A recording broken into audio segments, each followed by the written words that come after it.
Assalamualaikum warahmatullahi wabarakatuh. Di sini saya Nur Rahman, NIM 2270231048, ingin menjelaskan proyek ujian akhir semester mata kuliah Machine Learning lanjutan, dosen penguji Bapak Rizky Hasananda Eskom Mkom. Nama proyeknya yaitu Object Security System. Pertama, saya ingin menjelaskan struktur dari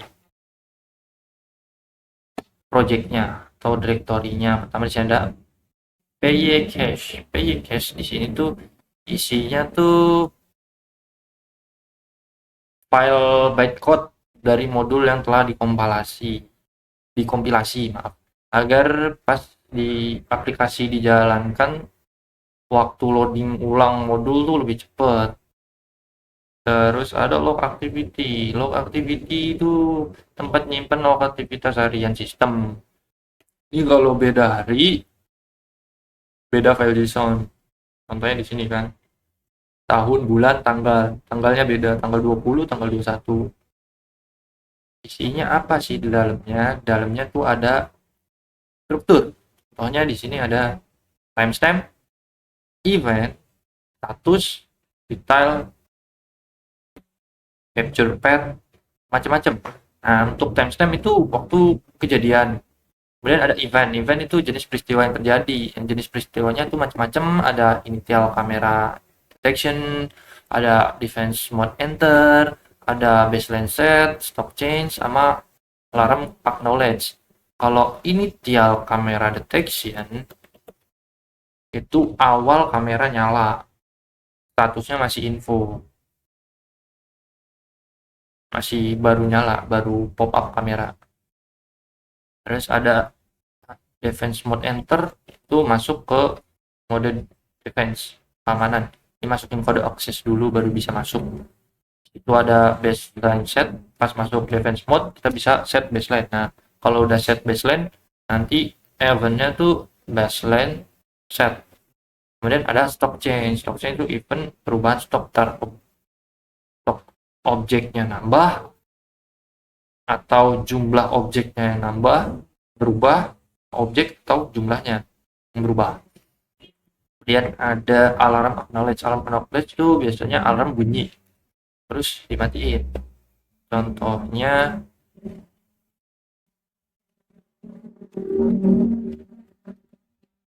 nih, ini ada interupsi alarm nyala nih. Baseline-nya kan satu. Tiba-tiba actual object at detection, objek yang deteksi kamera tuh ada dua objek, botol sama keyboard. Bukan keyboard doang, alarmnya nyala. Change detail tuh detail deskripsinya, apa perubahannya. Botol muncul dari 0 jadi 1, nambah botol nih. Terus ada capture pad tuh dokumentasi, screenshot lah ibaratnya, disimpan. Itu kita kalau udah ini alarm bunyi, kita matiin alarmnya, masukin mode akses. Nah, alarm acknowledge eventnya berubah. Ini buat matiin alarm. Nah, untuk capture, terus kita lanjut lagi, ada status. Status itu ada dua yang dipakai sebenarnya, ada authorize sama unauthorized.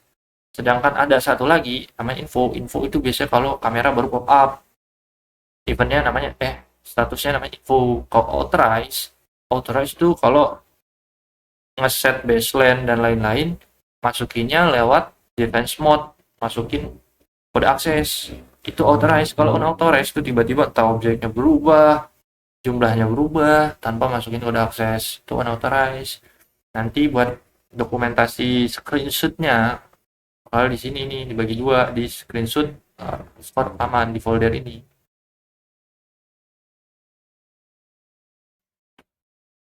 Terus kita lanjut di model.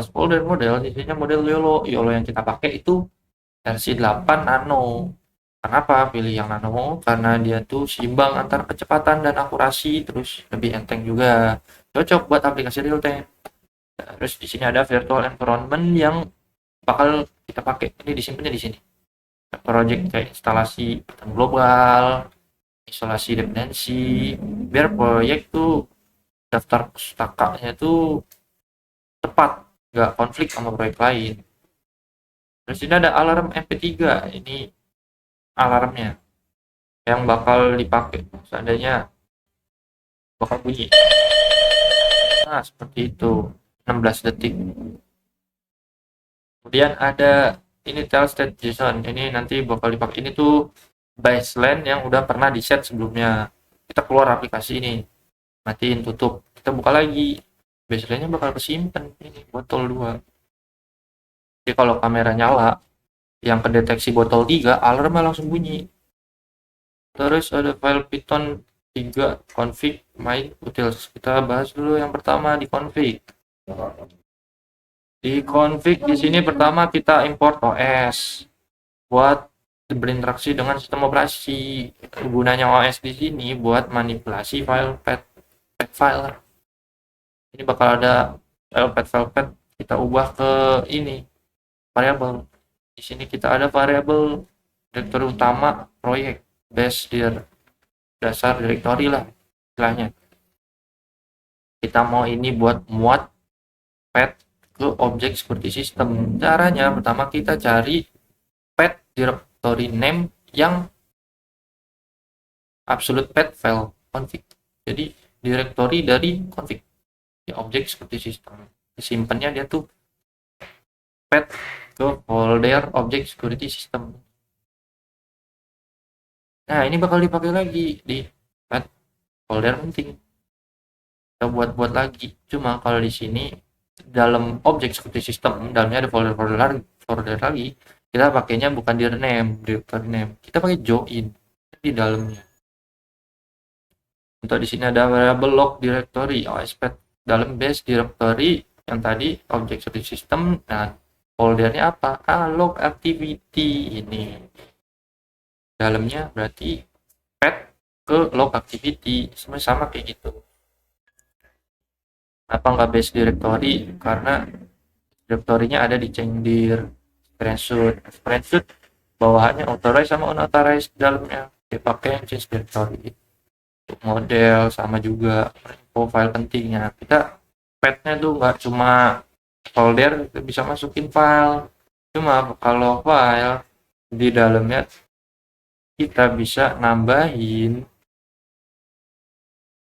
formatnya. Contoh ini tell state JSON, sini pakai file JSON, MP3, PT, tapi kayak gitu. Kemudian ada pengaturan sistem. Pertama ada variabel access code yang bakal kita gunakan buat mengakses mode keamanan, buat matiin alarm pakai kode 123 bisa diubah. Kemudian ada confidence threshold. Confidence threshold itu adalah batas atau kalau core deteksinya di bawah 0,5 tuh bakal diabain.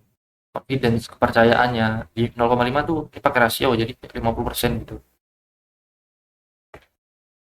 Kemudian ada alarm persistent threshold, itu buat ngurangin alarm palsu, nanti bakal dipakai di main.py 2 detik gitu. Kemudian kita ada class to track IDs, ini buat pengaturan deteksi objek. Kita pakai Coco, dataset Coco yang digunakan yang bisa deteksi. Di sini ada 9. Pertama botol, cup, laptop, mouse, keyboard, cellphone, book, clock, scissor, atau gunting. Ini bisa diubah, ditambahin lagi. Kemudian kita langsung ke utils.py. Utils.py itu isinya kurang lebih fungsi-fungsi yang bakal dipakai nanti di main.py. Nah, di utils pertama kita import dulu library sama file. File apa? Config tadi. Yang isinya pet sama ya pet, kurang lebih yang bakal dipakai tuh variable pet. Pertama kita inisiasi model YOLO. Nah, ini kita pakai nih petnya config. Di dalam config YOLO model pet yang isinya ini tuh variabel isinya pet ke YOLO ini. Inisiasi. Terus kita tentuin dan ambil daftar nama kelas yang ada di Coco. Terus inisiasi PY mixer, PY game mixer ini tuh buat ngatur mixer suara. Terus kalau seandainya nggak bisa nih suaranya, dia bakal, kalau gagal tuh bakal ada peringatan. Ini peringatannya sudah di set. Gagal inisiasi PG mixer. Kemudian ada variabel global untuk alarm. Nah, digunakan untuk hentiin alarm suara dari thread yang jalan. Sini ada stop alarm event, trading event. Nah, alarm thread diubah jadi non. Kemudian ada fungsi deteksi dan perhitungan objek. Nah, di sini untuk mastiin valid dan memiliki bentuk yang benar. Konversi warna, jalanin YOLO pada frame, tiap-tiap frame, filter kelas-kelas yang tertentu yang pengen dilacak atau deteksi ini. Nah, ada 9. Return list detection berisi kelas dan koordinat bounding box. Terus ada fungsi hitung jumlah objek. Setelah di sini ini deteksi objeknya, ini total objeknya tuh ada berapa, ada botolnya ada berapa, 2 kah, 3 kah, dihitung, atau objeknya 2 jumlahnya beda-beda juga kah. Terus ini ada fungsi manajemen status awal baseline, buat ngeset baseline. Itu digunakan buat nyimpan baseline atau objek yang pernah terdeteksi, bisa dipakai buat referensi untuk membandingin deteksi berikutnya. Ini masuk ke initial state zone nanti. Kemudian ada fungsi aktivitas logging. Jadi setiap aktivitas apa aja kayak perubahan baseline, masuk pen mode, semua aktivitas ke file log harian bakal masuk ke file log harian sini. Terus ada fungsi alarm suaranya. Ini pertama play alarm sound, itu buat ngeloop alarm dengan kondisi stop alarm. Terus start alarm, ini mulai alarm thread, alarmnya di play. Kemudian stop alarm buat hentiin alarm sama thread. Kemudian ada fungsi screen capture, ini tuh buat nyimpen frame ke folder yang sesuai dengan status deteksinya yang sebelumnya tadi, authorized sama unauthorized. Terus filenya dinamai dengan tahun, bulan, tanggal, jam, sama detik. Terus bisa nambahin watermark atau timestamp. Nah, di sini buat pop-up notifikasi sederhana di konsol terminal, nanti di main.py. Oke, kita lanjut ke main.py-nya. Di main.py pertama, seperti sebelumnya, pasti import library sama file Python-nya. Yang bakal dipakai tadi config.py sama utils. Config dan utils pasti kita masukin, dan trading yang terpakai, kita kan pakai trading sama queue buat antrian nanti, antrian komunikasi antar thread biar nggak tabrakan. Pertama di main.py itu ada fungsi untuk milih sumber video, pilihannya ada 2, webcam kamera atau droid cam. Kalau pilih webcam dia langsung. Nah, kalau pilihan 2 ya harus ngisi dulu IP droid cam-nya. Di sini ada contohnya. Terus kalau inputnya nggak 1 dan 2, ini pilihan 1 dan 2, dia bakal ngeprint pilihan tidak valid. Setelah silakan masukkan 1 atau 2. Nah, terus masuk ke inisiasi utama. Di inisiasi utama, di sini ada cap sama dengan non. Cap itu kan dari return gambar yang diambil. Nah, kode ini tuh terus nyoba milih dan menginisialisasi sumber video dan diambil dari sini tadi. Kalau gagal, dia bakal menginisiasi kamera, mencoba lagi dalam 3 detik. Dia bakal nunggu 3 detik nih, time slip 3 detik. Kalau 3 detik udah nyoba lagi dia. Terus di sini ada name window, membuat jendela tampilan OpenCV dengan nama sistem keamanan objek. Terus ada current initial state, memuat status baseline awal objek. Nah, habis itu masuk ke variabel global dan flag status system. Variabel yang pertama itu ada variabel status system, nah, akses aman dengan log jika diakses antar thread. Untuk alarm aktif di sini buat nunjukin alarmnya lagi bunyi apa enggak, true bunyi, false nggak bunyi. Terus ada monitoring aktif, di sini monitoring real time kamera. Terus ada defense mode aktif, ini masuk ke mode defense apa enggak. Ini berkebalikan dengan monitoring aktif. Monitoring aktif kalau dia true, defense pasti false.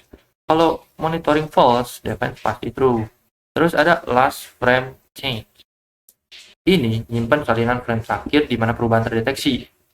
Dipakai buat ngambil screenshot saat alarm dipicu, alarm nyala, berhenti, ini di set and none, belum ada, kosong. Kemudian ada variabel untuk sinkronisasi thread, ini ada 3. Pertama, input code Q antrian dengan value Q.Q. Di sini sebuah antrean Q yang aman untuk thread. Thread yang bertugas mengambil input kode akan menaruh kode yang diketik di sini. Terus thread utama bakal ngambil kodenya dari input code Q. Terus input thread ini bakal diisi karena variabel ini bakal nyimpen objek thread yang sedang jalan dan ngambil input kode. Yang ketiga ada input thread running dengan value-nya false. Ini tuh sebuah flag yang nunjukin apa ada thread input kode yang lagi aktif atau nunggu input dari pengguna. Ini buat cegah kita mulai beberapa thread input barengan, tabrakan. Nggak bisa. Karena di sini tuh inputnya ada 2, input di terminal sama input di kamera. Terus start change time. Ini variabel untuk deteksi perubahan persisten. Variabel ini penting buat penundaan alarm, buat nyimpen timestamp waktu pas ada perubahan objek pertama kali.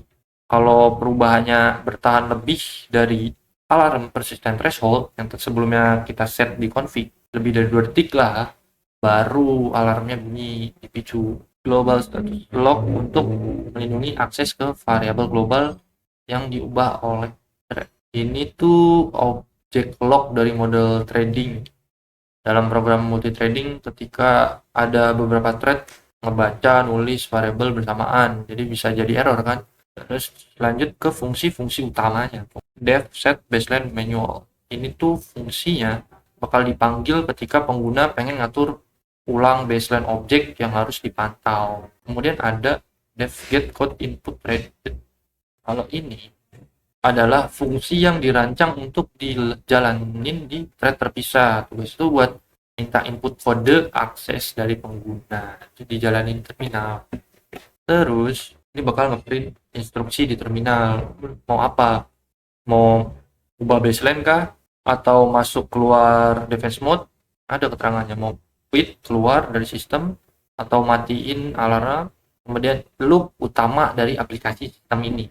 Loop utamanya kita per fitur saja. Kita bahas per fitur, terlalu banyak.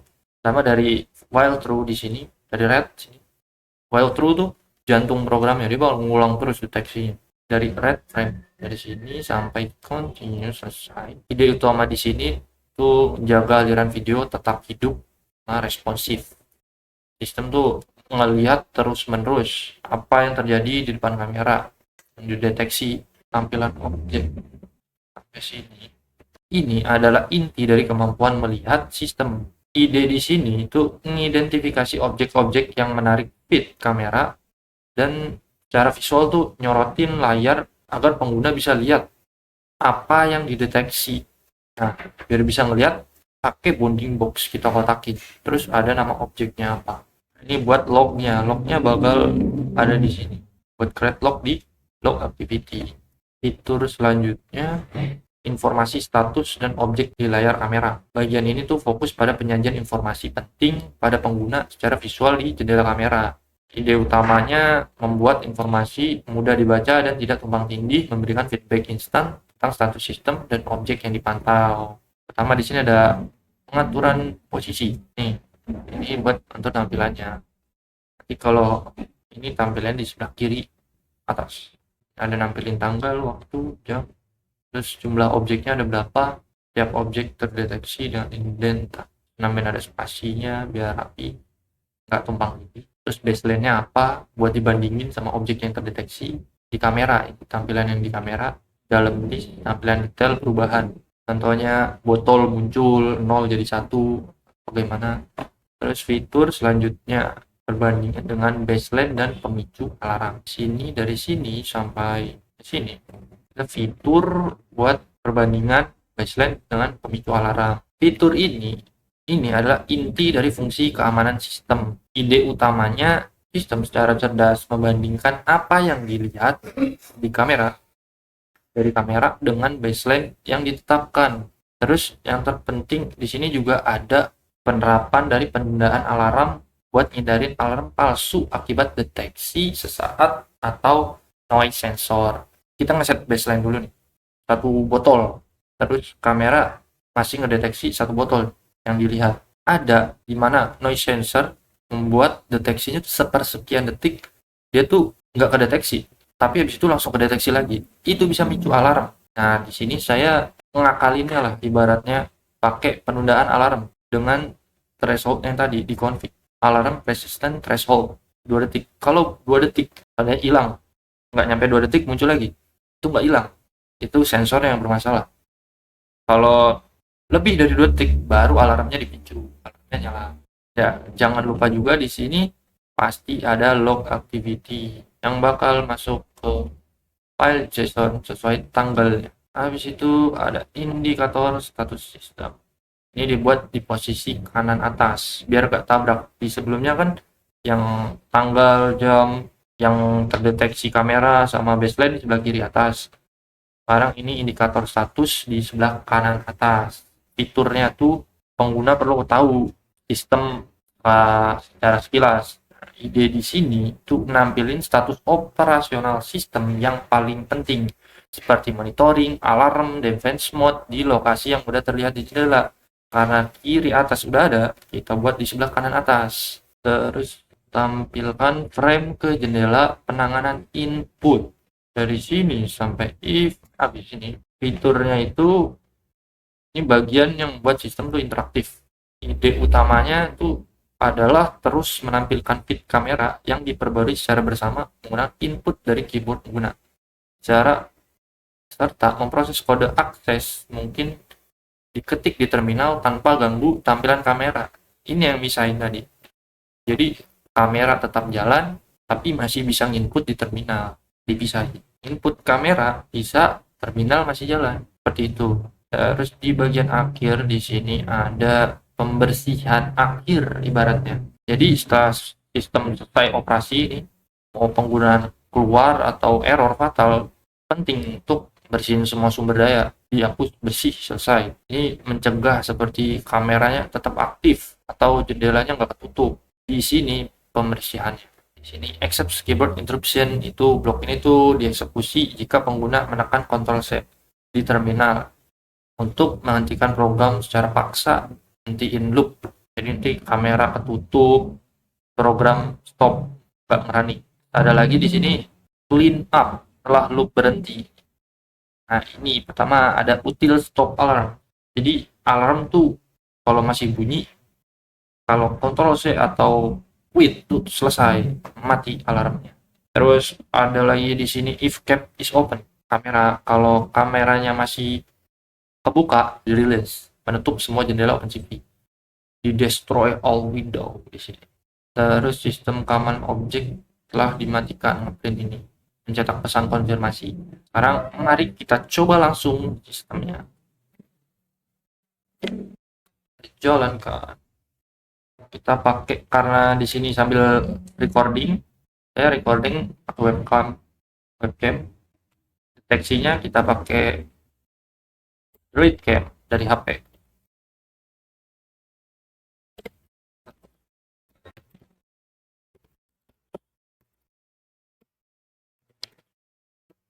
Nah, saya setting dulu HP.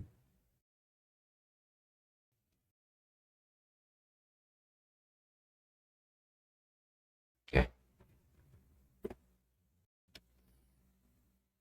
Nah, jalan.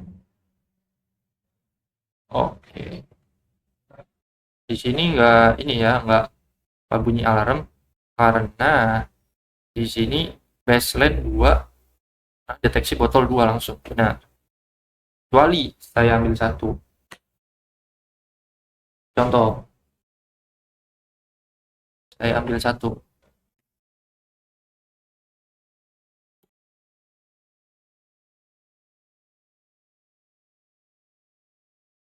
Ada penjelasan tadi, botol 2 dan 1. Nah,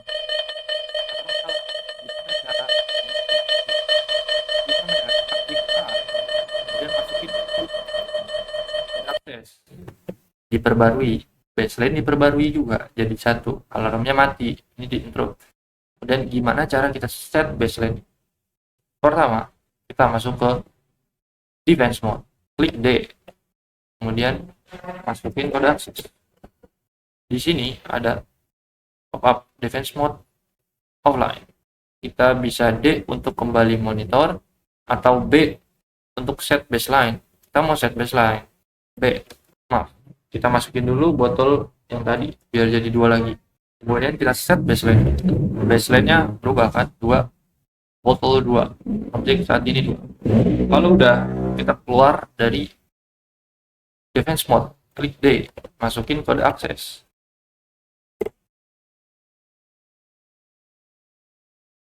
Udah simpan. Monitoring aktif kembali. Nah, di sini log tadi itu masuk ke file JSON ini. Dari awal initial botol terdeteksi 2 yang diambil dari initial state JSON sampai di interrupt tiba-tiba botolnya hilang, tinggal 1 yang terdeteksi, actual detect objek deteksi terdeteksi dengan detailnya botol hilang 2 jadi 1. Terus dokumentasinya ada, kemudian dari hilang kemudian di set, dimatikan alarmnya, di set objek aktual after autorisasi jadi 1, mati alarm, masuk screen capture. Kemudian di sini kita mau masuk defense mode, ada historinya. Kemudian ngeset baseline, ini tadi 2 kali set, terus keluar baseline, ada historinya. Ini 2 kali set baseline pun ada historinya. Nah, di sini ada capture pad buat dokumentasi, screenshot ada di sini. Ini saat objek 1 autorisasi benar. Nah, ini yang tadi botol terdeteksi objek saat ini 1, sedangkan baseline 2. Ini ada interupsi, ada hilang 1 nih tanpa izin. Nah, dia pun authorize masuk ke sini, hilang botolnya. Waktu ada tanggal dan jam. Ya, kurang lebih seperti itu. Sekian dari saya.